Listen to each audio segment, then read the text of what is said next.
expanded na. Saan na Hindi naman nag-expanded eh. Pero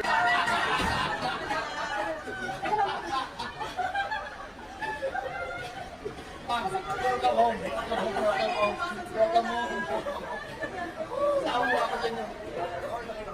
Hi, good morning. Welcome to Manila. Ma'am, welcome home. Welcome home. Wala pa kayo pinagano nyo.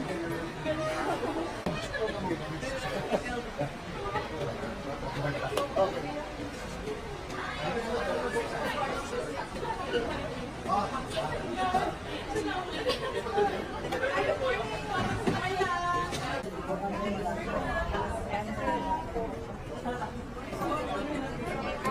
Pero sa akin, hindi masaya.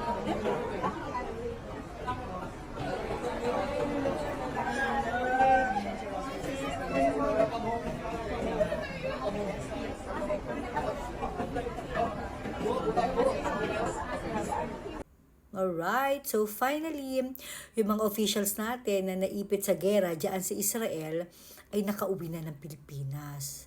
As a matter of fact, si DILG Secretary Junvic Remulla ang sumundo sa kanila sa airport. Diba? Very touching kasi, ano mo yun, sobrang pag-aalala nila sa mga sarili nila. Dahil, well, baka hindi na nga naman sila makabalik ng buhay sa Pilipinas. Baka hindi na nila makita yung mga family nila. Kaya, it's a good thing na meron tayong good government, na talagang inasikaso agad ang mga opisyal natin at sinundo sila doon sa Israel. Ang problema dito, Jutang Gina, yung mga OFW. Alright? Yung mga OFW natin, iniwan nyo pa. Sana man lang nagsabay na kayo ng mga OFW. Diba? Kaya kasi, sabi nga naman ni Ngagva, na nasa mga OFW na raw yan. Sila na magtansya sa mga sa sarili nila o sa mga pamilya nila kung safe pa ba sila o hindi na. Kung gusto nilang umuwi ng Pilipinas or magstay dyan sa Israel, bahala daw sila. Alert level 4 na dyan sa Israel. Wala pa ring mandatory repatriation. Or at least, kahit naman hindi naman talaga sa pilitan, yung iba kung ayaw umuwi, that's fine. Pero at least, saan merong airplane? Katulad ng ginawa nyo dyan, Katulad ng ginawa nyo sa mga opisyal ng gobyerno. Diba?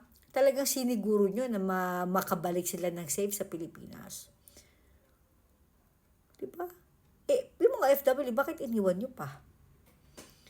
Namang problema mga OFW nun, gusto nilang umuwi ng Pilipinas, kaso paano sila uwi? Wala silang masasakyang eroplano.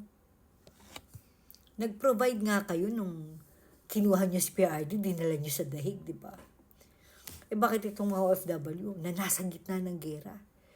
Hindi mo pa rin madesisyonan kung dapat ba yung mandatory repatriation or at least hindi mo man lang mapagdesisyonan na magpadala ng airplane doon para yung mga gustong umuwi, makauwi na. Hindi sapat na sasabihin nyo lang na sinabihan na ng DFA sa Israel, inaasikaso na sila. Anong asikaso? Aeroplano ang kailangan. May gulay. Can you imagine? Pinablik nyo pa talaga.